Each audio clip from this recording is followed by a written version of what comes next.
നമസ്കാരം. കേരള രാഷ്ട്രീയത്തിൽ സമീപകാലത്തുണ്ടായ സംഭവ വികാസങ്ങൾ പരിശോധിക്കുമ്പോൾ പാലക്കാട് എം.എൽ.എ രാഹുൽ മാങ്കൂട്ടത്തിനെതിരായ പുതിയ നിയമ നടപടികൾ വരാനിരിക്കുന്ന ഉപതെരഞ്ഞെടുപ്പുകളെ ലക്ഷ്യം വെച്ചുള്ള കൃത്യമായ രാഷ്ട്രീയ അജണ്ടയുടെ ഭാഗമാണെന്ന് വ്യക്തമാകുന്നു.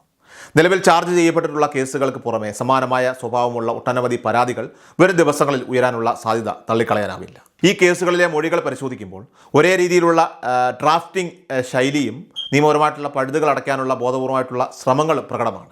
സ്വാഭാവികമായ ഒരു പരാതി എന്നതിലുപരിയായി രാഷ്ട്രീയ എതിരാളിയെ നിശബ്ദനാക്കുക എന്ന ലക്ഷ്യത്തോടെ മുൻകൂട്ടി തയ്യാറാക്കിയ തിരക്കഥയുടെ അടിസ്ഥാനത്തിലാണ് ഈ നീക്കങ്ങൾ നടക്കുന്നത് എന്ന് സംശയിക്കേണ്ടിയിരിക്കുന്നു. തെരഞ്ഞെടുപ്പ് കാലത്തെ ഇത്തരം പരാതി പ്രവാഹങ്ങൾ ജനാധിപത്യപരമായ മത്സരത്തെ അട്ടിമറിക്കാനുള്ള ശ്രമമായിട്ടാണ് പൊതുസമൂഹം പൊതുവെ വിലയിരുത്താറുള്ളത്. രണ്ടാം പിണറായി സർക്കാരിൻ്റെ ഭരണകാലത്ത് ഏറ്റവും കൂടുതൽ ചർച്ച ചെയ്യപ്പെട്ട വിഷയം സ്ത്രീ സുരക്ഷയും ജനപ്രതിനിധികൾ ഉൾപ്പെട്ട ലൈംഗിക പീഡന പരാതികളുമാണ്. സഭയ്ക്കകത്തും പുറത്തും ഇത് വലിയ രാഷ്ട്രീയ വിവാദങ്ങൾക്ക് വഴിവെച്ചിട്ടുണ്ട്. നിലവിൽ 4 സിറ്റിംഗ് എം.എൽ.എമാരാണ് ഇത്തരം കേസുകളിൽ വിചാരണ നേരിടുന്നത്. ഈ ഒരു വസ്തുത വളരെ ഗൗരവകരമാണ്. ഇതിൽ 3 പേർ പ്രതിപക്ഷ നിരയിൽ നിന്നുള്ളവരാണെങ്കിൽ ഒരാൾ ഭരണപക്ഷത്തെ പ്രതികരിക്കുന്ന വ്യക്തിയാണ്. രാഹുൽ മാങ്കൂട്ടത്തിനെതിരായിട്ടുള്ള പുതിയ കേസുകൾ വന്നതോടെ സൈബർ ഇടങ്ങളിൽ വലിയ രീതിയിലുള്ള സംവാദങ്ങൾ ഇപ്പോൾ ഉയർന്നു കഴിഞ്ഞു. വിശേഷിച്ചും കൊല്ലം എം.എൽ.എ മുകേഷിനെതിരായ പീഡന പരാതികളിൽ സർക്കാർ സ്വീകരിച്ച മെല്ലപ്പോക്ക് നയവും രാഹുലിനെതിരെ കാണിക്കുന്ന അമിതാവേശവും തമ്മിലുള്ള വൈരുദ്ധ്യം ഭരണകൂടത്തിൻ്റെ ഇരട്ടത്താപ്പിലേക്കാണ് ഇപ്പോൾ കാര്യങ്ങൾ വിരൽ ചൂണ്ടുന്നത്. മുകേഷിനെ സംരക്ഷിക്കുന്ന നിലപാട് സ്വീകരിക്കുന്ന മുഖ്യമന്ത്രിയും ഭരണപക്ഷവും പ്രതിപക്ഷ നേതാക്കളെ വേട്ടയാടാൻ പോലീസ് സംവിധാനത്തെ ദുരുപയോഗം ചെയ്യുന്നു എന്ന ആക്ഷേപം ഇതിനോടകം ശക്തമാണ്. നിയമപരമായിട്ടുള്ള വശങ്ങളൊക്കെ തന്നെ പരിശോധിക്കുമ്പോൾ രാഹുൽ മാങ്കൂട്ടത്തിനെതിരായിട്ടുള്ള നടപടികളിൽ ഗുരുതരമായിട്ടുള്ള വീഴ്ചകൾ ദൃശ്യമാണ്. ഏതൊരു ക്രിമിനൽ പരാതിയിലും അന്വേഷണ ഉദ്യോഗസ്ഥർ വസ്തുതകൾ നിഷ്പക്ഷമായിട്ട് പരിശോധിക്കാൻ ബാധ്യസ്ഥരാണ്.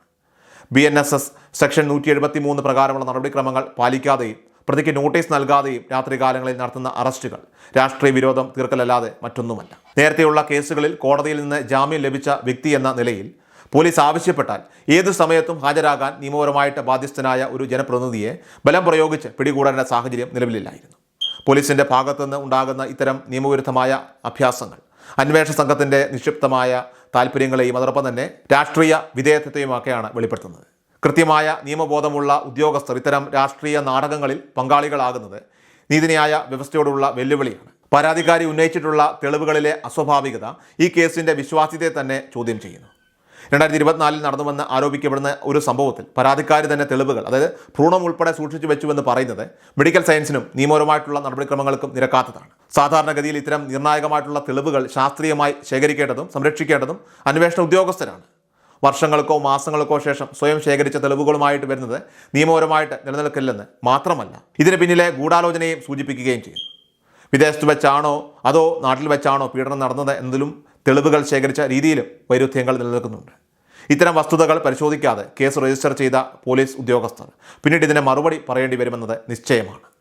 മുൻകാലങ്ങളിൽ സമാന കേസുകളോടെ സർക്കാർ സ്വീകരിച്ച സമീപനം കൂടി ഇവിടെ സ്മരിക്കേണ്ടതായിട്ടുണ്ട്. M. വിൻസെന്റ്, എൽദോസ് കുന്നപ്പള്ളി എന്നിവർക്കെതിരായ കേസുകളിൽ പ്രതിപക്ഷം ഉന്നയിച്ച പ്രതിരോധവും അന്ന് ഭരണപക്ഷം നടത്തിയ സമരങ്ങളും കേരളം കണ്ടതാണ്.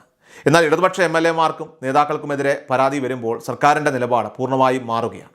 മുൻമന്ത്രി AK ശശീന്ദ്രനെതിരായിട്ടുള്ള കേസും അതിലൂടെ ഉണ്ടായ രാജിയും പിന്നീട് കോടതി വെറുതെ വിട്ടതുമൊക്കെ തന്നെ മറ്റൊരു വശമാണ്. എന്നാൽ M. മുകേഷിനെതിരെ കുറ്റപത്രം സമർപ്പിക്കപ്പെട്ടിട്ടും അദ്ദേഹത്തിൻ്റെ രാജി ആവശ്യപ്പെടാനോ നടപടിയെടുക്കാനോ തയ്യാറാകാത്തവർ രാഹുലിനെതിരെ ആക്രോശിക്കുന്നത് രാഷ്ട്രീയ വൈരാഗ്യത്തിൻ്റെ ഭാഗമാണ്. PT കുഞ്ഞുമുഹമ്മദിനെതിരായിട്ടുള്ള പരാതി പോലും പോലീസിന് കൈമാറാൻ മുഖ്യമന്ത്രി വൈകിയത് ഭരണകൂടത്തിൻ്റെ താല്പര്യങ്ങൾ എവിടെയാണെന്ന് വ്യക്തമാക്കുന്നു. ചുരുക്കത്തിൽ രാഹുൽ മാങ്കൂട്ടത്തിനെതിരായ ഈ നീക്കങ്ങൾ നിയമപരമായിട്ടുള്ള പോരാട്ടത്തേക്കാൾ ഉപരി ഒരു രാഷ്ട്രീയ പോരാട്ടമായിട്ടാണ് പരിഗണിക്കപ്പെടുന്നത്. രാഷ്ട്രീയ എതിരാളികളെ ക്രിമിനൽ കേസുകളിൽ കുടുക്കി അവരുടെ പ്രതിച്ഛായ തകർക്കാനുള്ള ശ്രമങ്ങൾ കേരള രാഷ്ട്രീയത്തിൽ പുതുമയല്ലെങ്കിലും നിയമത്തെ എത്രത്തോളം പരിഹാസമാക്കുന്ന രീതിയിലുള്ള ഇടപെടലുകൾ ദൗർഭാഗ്യകരമാണ്. വ്യാജ പരാതികൾ നൽകുന്നവരും അത് ദുരുദ്ദേശപരമായി തന്നെ ഉപയോഗിക്കുന്ന ഉദ്യോഗസ്ഥരും മാലീഷ്യസ് പ്രോസിക്യൂഷൻ എന്ന നിയമ നടപടിക്ക് വിധേയരാകേണ്ടി വരുമെന്നത് ഉറപ്പാണ്. അധികാര ദുർവിനിയോഗത്തിലൂടെ തെരഞ്ഞെടുപ്പിനെ സ്വാധീനിക്കാൻ ശ്രമിക്കുന്ന ഇത്തരം നടപടികൾ ജനമധ്യത്തിൽ തുറന്നു കാട്ടപ്പെടുകയും നീതിന്യായ വ്യവസ്ഥ ഇത്തരം ഗൂഢാലോചനകളെ തിരിച്ചറിയുമെന്നും രാഷ്ട്രീയ താല്പര്യങ്ങൾക്കായി നിയമം ബലികഴിക്കപ്പെടില്ലെന്ന് നമുക്ക് പ്രതീക്ഷിക്കാം.